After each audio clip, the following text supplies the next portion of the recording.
Deus me deu inspiração para minha história narrar.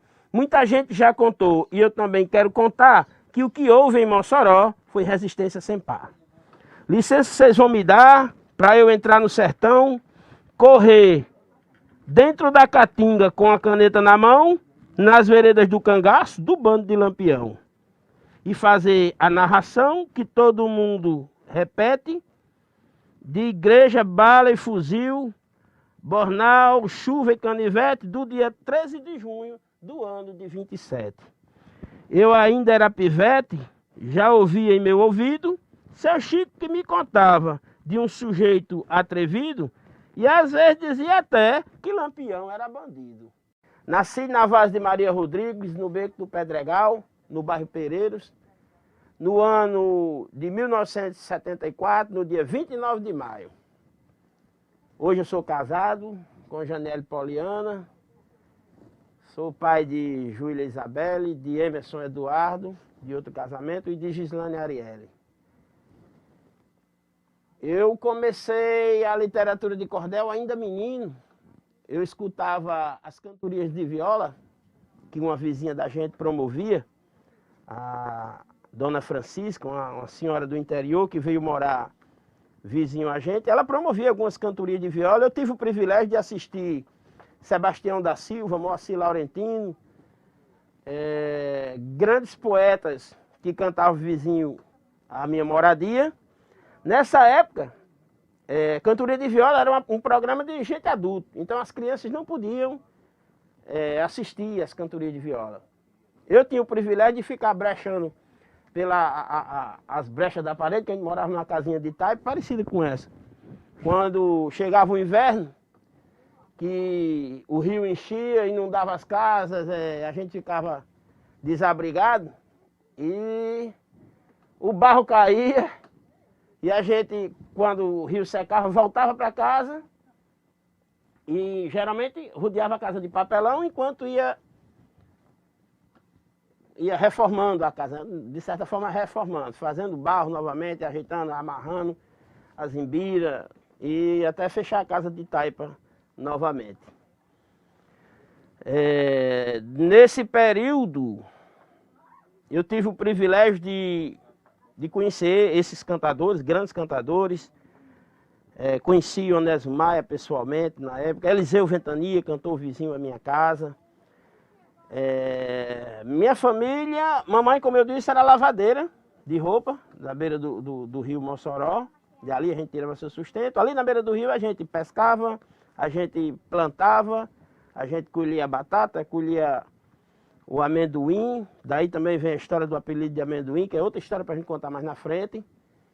E nesse período meu irmão mais velho já trabalhava como moleiro, que era extrair o barro da beira dos rios para fabricar tijolos comuns, que na época não existia o acesso a esse tijolo de cerâmica que hoje é industrializado. Então era um trabalho também de extrativismo da beira dos rios. Meus tios, meus irmãos, o meu irmão mais velho e a maioria da família trabalhavam dessa forma. Ainda dentro dessa questão das olarias, que eu lembro bem, posso citar o senhor Zé Minelvin, que era, meu irmão trabalhava para ele, meus tios trabalhavam para ele, tinha uma tradição de todo fim de semana queimar as caieiras, né? E nessa queima de caieiras a gente tinha o privilégio de, também escondido, que não era programa de crianças, a gente ia para assistir as cantorias de violas, onde a gente via muitos cantores de renomes hoje estadual, nacional. O Bartol Galeno ia para essas queimas de tijolo na beira de rio, onde eu via as serenatas, as serestas de beira de rio, voz e violão, naquela época. E uma tradição que eu achava muito bom era que no final de semana que ia se queimar a caeira, a boa parte dos trabalhadores saíam batendo no rio com a tarrafa, pescando, pegavam aqueles balaios de peixe, né? Um saco de farinha, aí o peixe assado na brasa, a gente meninota escondido e o pessoal tomando a cachaçinha, o forró truando. Então essa é a essência da cantoria de viola. Um certo período da minha vida, a partir dos 12 para 13 anos de idade, por morar muito próximo do centro da cidade, Eu passei uma época, vivia na rua, trabalhando, fazendo limpeza em lojas, ajudando alguns donos de botequim a fabricar pastel, a vender o pastel. A gente tinha extração também de frutas que a gente tirava da beira do rio, a cajarana, o tamarindo, o coco, que a gente tinha muito plantio de coco na beira do rio e a gente tinha acesso. E nessa época a gente viveu dessa forma. E comecei a conhecer novamente os cantadores já cantando nas praças do mercado central daqui de Mossoró. E fui pegando gosto. Pegando gosto e no ano de 1999, no dia 15 de novembro precisamente de 1999, eu tive o privilégio de participar da inauguração e da programação da Rádio Comunitária Cidadão, né? A FM 99.1 na época. E comecemos com a programação sem liberação da Anatel. E daí a gente conseguiu. Hoje a rádio está legalizada. E eu fui escolhido entre os oficineiros, quem fez oficinas, para trabalhar justamente com o programa Sertão Caboclo, onde fiz a minha estreia dia 15 de novembro de 1999.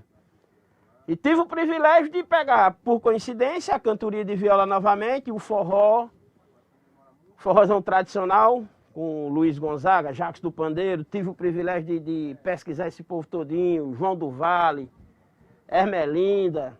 E na época foi uma coisa excelente, para mim foi excelente. Aí daí já comecei profissionalmente a ter contato diretamente com os poetas, né, que eu posso citar, nessa linha de programação da rádio, me deu a veia de promover alguns eventos, onde eu consegui produzir 4 encontros de poetas e prosadores. Todo ano, nesse período, promovi o encontro de poetas e prosadores. E o primeiro dele foi dia 29 de maio de 2004. Foi quando eu editei o meu primeiro cordel, o Briga de Lombrigas. Nesse evento eu tive o privilégio de conhecer alguns amigos, que hoje são amigos, na época, um pessoal de Natal, que são o pessoal do Projeto Pau e Lata, na época Danúbio Gomes e Altemir Fogo, que foram os caras que me empurraram para esse mundão aí, né? Então, é isso aí, a gente vem trabalhando com a literatura de cordel, né? Daí passei a trabalhar com a percussão não convencional, junto com o pessoal do Pau e Lata, extrair som e música de tambores, de sucata. Tive acesso a vários movimentos culturais, viajei muito para Recife, Olinda, aquela região. E criei em Mossoró o Alto do Boi Mangangá, onde a gente saiu com alguns fragmentos a convite para apresentar em escolas.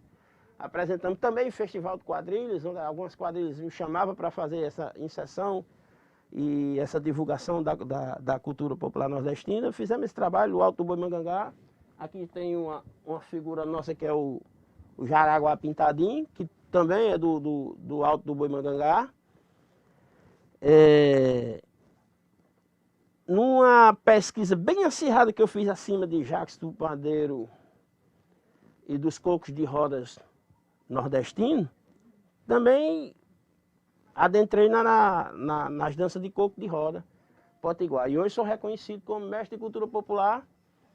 Tenho reconhecimento de mestre de cultura popular como mestre amendoim e os elefantes de coco. Participamos de um festival agora promovido há 2 anos atrás pela Fundação Zé Augusto. Fomos classificados aqui na etapa de Mossoró em primeiro lugar e estamos aí esperando acabar essa pandemia para fazer esse grande junteiro final e comemorar a vitória, né? Escaparmos com vida dessa desgraça, dessa doença, para a gente voltar a celebrar nossas culturas, nossos conhecimentos e pôr em prática e abraçar os amigos novamente.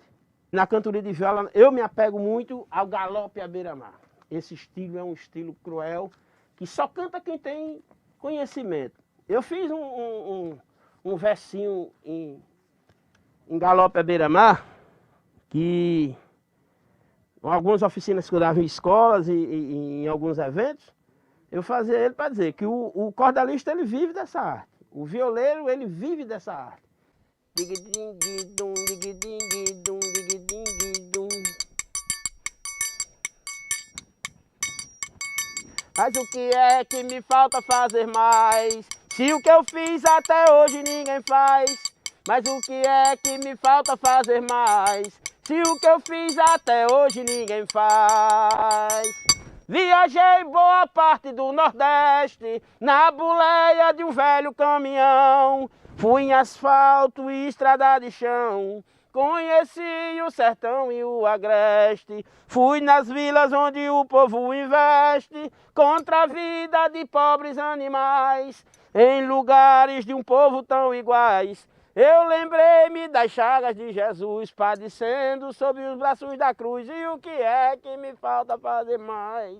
Mas o que é que me falta fazer mais? Se o que eu fiz até hoje ninguém faz. Mas o que é que me falta fazer mais? Se o que eu fiz até hoje ninguém faz.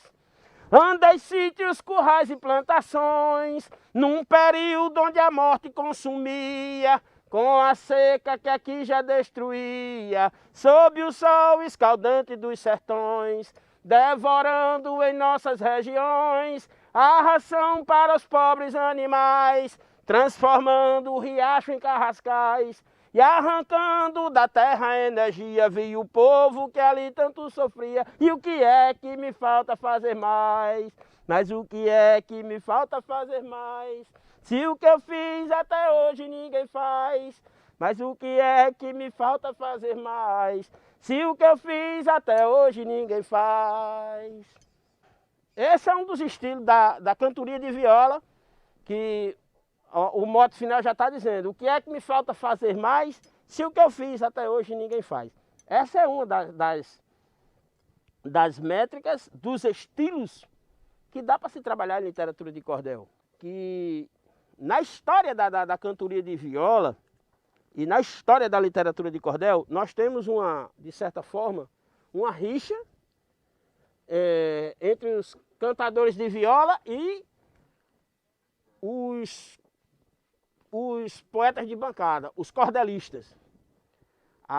Segundo a história nos remete, que alguns violeiros não gostavam da presença dos cordelistas em suas cantorias, em suas pelejas, em seus desafios, porque eles diziam que os cordelistas roubavam os frutos de suas inspirações, escreviam e saíam vendendo em feiras. Ou seja, de certa forma eles achavam desonesto, né? Aí, como não podiam fazer nada, naquela época não existia essa coisa de direitos autorais, então começou a bancar. Você não é poeta, você é um poeta de bancada, poeta que escreve, né? Então, existe essa rixa. Hoje, a luta foi lançada, e a gente chegou a um consenso que hoje muitos poetas violeiros também são poetas cordelistas, né? Naquela época não existia a ascensão do rádio, não existia as grandes produtoras, né, como a gente tem hoje, a televisão, não tinha os meios de comunicações que hoje nós temos. Ou seja, de certa forma, o poeta cordelista, ele servia como pesquisador para registrar os trabalhos dos poetas violeiros. Hoje já é entendido, hoje os poetas violeiros já veem os cordelistas com outros olhos, né? Que eu percebo, eu tiro por mim, pessoalmente. Às vezes a gente está numas rodas de conversa que faça alguns versos de improviso e morre ali, porque não tem registro. Se não registrar, você não lembra, porque é uma coisa que veio de improviso, que é a questão do improviso. Há pouco tempo eu citei um verso, um quadrão à beira-mar, um galope à beira-mar, onde eu citava que eu não era repentista. Minha veia poética não era repentista. Mas, devido a essa lida diária, a essa batalha diária de estar trabalhando com a literatura de cordel, daqui a pouco você já está querendo. Meu sonho era uma viola. Já passa a ser um sonho. Então daqui a pouco, se Deus quiser, primeiramente, e nos der força, eu quero estar tocando uma violazinha com os companheiros, nem que seja para brincar, e tá improvisando. Hoje nós temos a coleção Queima-Bucha em Mossoró, né? Gustavo Luiz é quem está à frente aí, já tem um amplo conhecimento também, trabalha com cordelaria, já pode identificar. Nós temos outra grande editora, a Tupinanquim, do Ceará, né? Do qual o colega Arievaldo Viana, Clebson Viana, são a galera que dão essa ênfase toda, o pessoal que dá essa ênfase toda à cordelteca no Ceará. A coleção Queima-Bucha é uma coleção mais recente agora, de Gustavo Luiz. Gustavo Luiz trabalhava mais com edição de livros, né? E de Antônio Francisco para cá, eles fizeram uma parceria aí muito boa que melhorou muito para o cordelista moçoroense. Eu digo que em Mossoró o cordel se identifica de antes e depois de Antônio Francisco. Porque, como a gente sabe, o cordel ele passou por uma longa fase de incompreensão e de vicissitudes. Pela produção efêmera de folhetos, pela falta de leitores de folhetos, né? Com essa grande massificação do rádio, da televisão, hoje da internet. Mas, em uma pesquisa, eu conversei com um poeta violeiro que ele dizia: amendoim, é porque os poetas mais antigos eram muito arcaicos, muito presos, não queriam saber, se prendia à tradição e esquecia de usar os meios a seu favor. Mas, rapaz, realmente, porque a gente já tem, nós na época, acho que uns 14 anos atrás, nós temos Moacir trabalhando em rádio, nós temos fulano trabalhando em rádio, tem ciclano trabalhando Pedro Bandeira trabalhando na TV Diário. Tem vários cordelistas que se intitulam, né? Alguns eu posso citar aqui pela ampla pesquisa que eu já tenho sobre Cuíca de Santo Amaro. Cuíca de Santo Amaro também, igual a Gregório de Matos, era chamada de Boca do Inferno.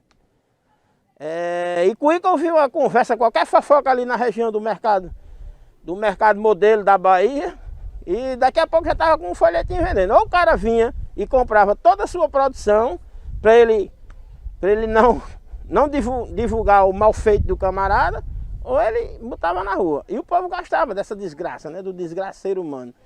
De rir e chorar da própria desgraça do povo mesmo. Então Cuíca de Santo Amaro se intitulava o poeta do chafurdo, o repórter do chafurdo. Outros poetas vão se intitulando também, eu prefiro mais trabalhar o poeta da natureza, que a gente trabalha mais nessa linha de meio ambiente, da preservação. Eu fiz a chuva cair bem de mansinho, transformando paisagens no lugar. Fiz o rio começar a transbordar e o Campina construir o seu ninho. Com a parceira num voo de carinho, procriar sem voos nupciais. As graúnas, rolinhas e pardais, juritis e marrecos procriando, eu vi a vida aos poucos retornando. E o que é que me falta fazer mais? E a capa ela é resumida na parte da chuva, da transformação. Tanto que a gente dá para perceber só o verdinho da planta nascendo, a vida, o verde começando nos campos, a caatinga se restabelecendo. O que a gente quer passar, às vezes, é muita expressão, muita expressão. Às vezes você faz uma coisa bem simples e tem um significado imenso. Então é mais ou menos isso. Essa capa eu também fiz ela para esse mesmo cordel, representando aquela parte seca.